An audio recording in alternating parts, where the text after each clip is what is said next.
আসসালামু আলাইকুম। আজকে আমি রান্না করব মুরগির রোস্ট। মুরগির রোস্ট রান্না করার জন্য এখানে আমি একটি মুরগি নিয়ে নিয়েছি, 4 পিস করে নিয়েছি। দিয়ে দিব পরিমাণ মতো লবণ। লবণটা আমি ভালোভাবে মেখে নিব।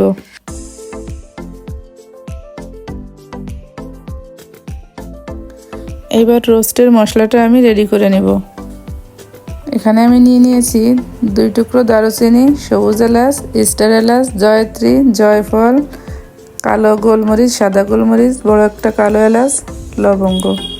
এগুলো আমি একসঙ্গে বেটে নেব। বেটে নিয়েছি। এবার আমি রান্নায় চলে যাব। প্রথমে দিয়ে দেব তেল। তেল গরম হলে দিয়ে দিব মুরগির পিসগুলো।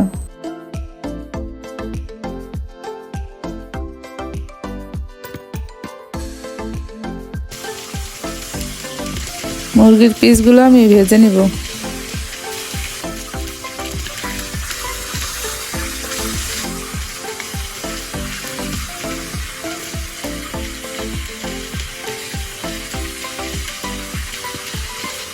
ভাজা হয়ে গেছে, এবার আমি তুলে নিব।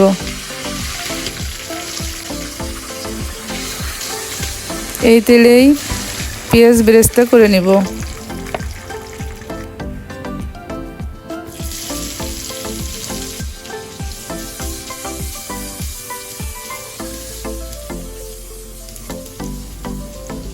পেঁয়াজটা বেরেস্তা হয়ে গেছে, এবার আমি তুলে রাখবো।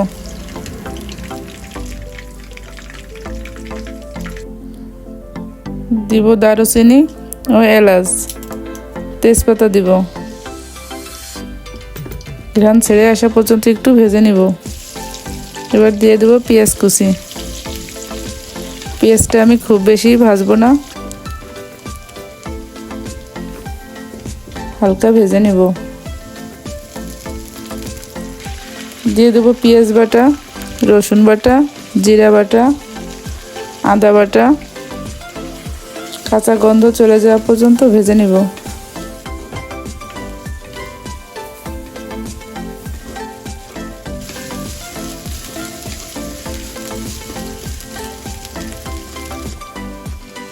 দিয়ে দিব টক দই, শুকনো মরিচের গুঁড়া দিব, ধনিয়া গুঁড়া দিব।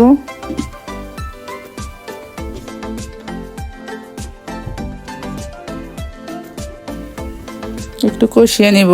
এবার আমি রোস্টের জন্য যে মশলাটা রেডি করে রেখেছিলাম সেটা দিয়ে দিব। দিয়ে দিব স্বাদ মতো লবণ।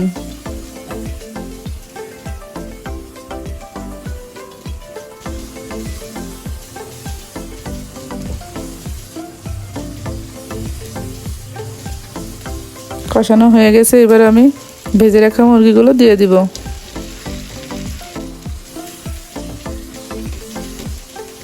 আরো কিছুক্ষণ কষিয়ে নিব।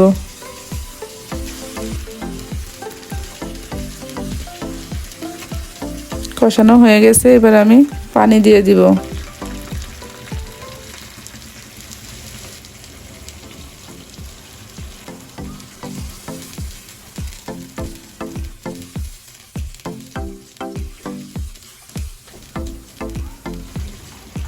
এবার আমি দিয়ে দিব বাদাম বাটা, কাজু বাদাম, কাঠবাদাম, চীনা বাদাম একসঙ্গে বেটে রেখেছিলাম।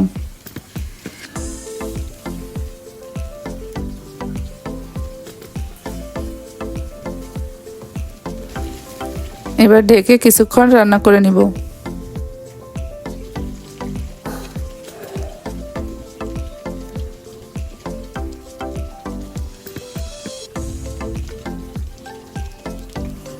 ঢাকনা তুলে নেড়ে দিব, নিচ থেকে যেন লেগে না যায়। এবার আমি দিয়ে দেব আলু বোখারা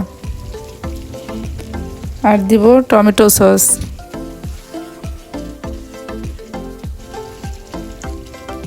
কিছুটা পেঁয়াজ বেরেস্তা দিব।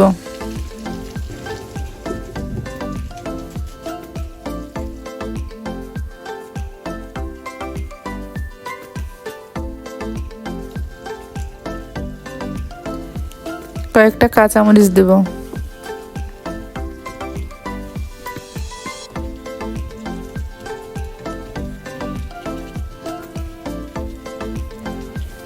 পানিটা শুকিয়ে গেছে, এবার আমি পুরোপুরি রান্না করার জন্য দুধ দিয়ে দিব।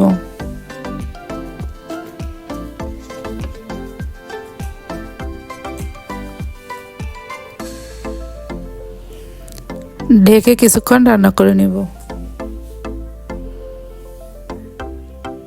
দিয়ে দিব স্বাদ মতো চিনি।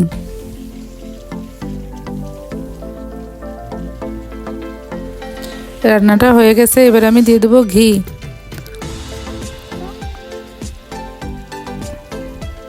আর দিব কেওড়া জল। দিব কিছুটা পেঁয়াজ বেরেস্তা। কিছুক্ষণ ঢেকে রেখে পরিবেশন করব। এই তো রেডি হয়ে গেল মজাদার রোস্ট। আজকে এখানেই শেষ করছি। আল্লাহ হাফেজ।